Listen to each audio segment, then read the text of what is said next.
Graduate MLC candidate అయిన నేను, నా పేరు చిన్నమై లంజిరెడ్డి. ఇక్కడ ఉద్యోగులైన తర్వాత రిటైర్డ్ ఎంప్లాయీస్ అయినా వాళ్ళందరికీ ఎప్పుడు నేను అండగా ఉంటాను. కేంద్రంలో మన ప్రభుత్వం ఉంది, బీజేపీ ప్రభుత్వం ఉంది. గత 10 ఏళ్ళలో ఎవరైతే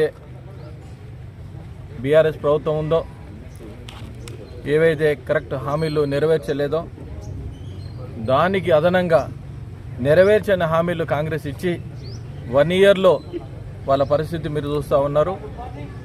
నెరవేర్చని హామీలు ఇచ్చి అట్టర్లీ ఫెయిల్ అయిన గవర్నమెంట్ ఏంటంటే కాంగ్రెస్ గవర్నమెంట్. ఏదైనా సరే ప్రతి ఒక్కరికి ఆశని చూపించి గవర్నమెంట్ రావడం జరిగింది. వచ్చిన తర్వాత అవి నెరవేర్చకపోవడము, ప్రతి ఒక్కరు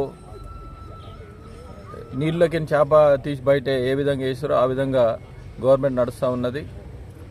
ఇప్పుడు ఎవరికి వారే ఏమన్నా తీరే ఒక 8 సెక్టార్ లాగా, ఎవరు ఒక సీఎంగా కాకుండా 8 సెక్టార్ లాగా 8 బ్రాంచ్లు నడుస్తున్న మన రాష్ట్ర ప్రభుత్వం ఉన్నది.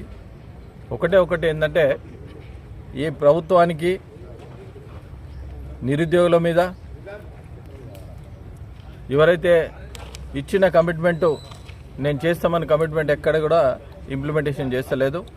వాళ్ళందరికీ వాళ్ళెంబడి ఉండి మండల్లో మీ గొంతుకనై లేవనెత్తి కాంగ్రెస్ పార్టీ మెడల్ ఉంచి అది పని అయిందాక మీతో పాటు ఉండి నేను వర్క్ చేస్తాను గిట మేము తెలియజేస్తూ, అందరూ ప్రతి ఒక్కరూ భారతీయ జనతా పార్టీ మొదటి ప్రాధాన్య ఓటు అంజిరెడ్డికి వేసి నంబర్ 1 అని ఒకటేసి గెలిపియాలని ప్రతి ఒక్కరికి కోరుతా ఉన్నాం.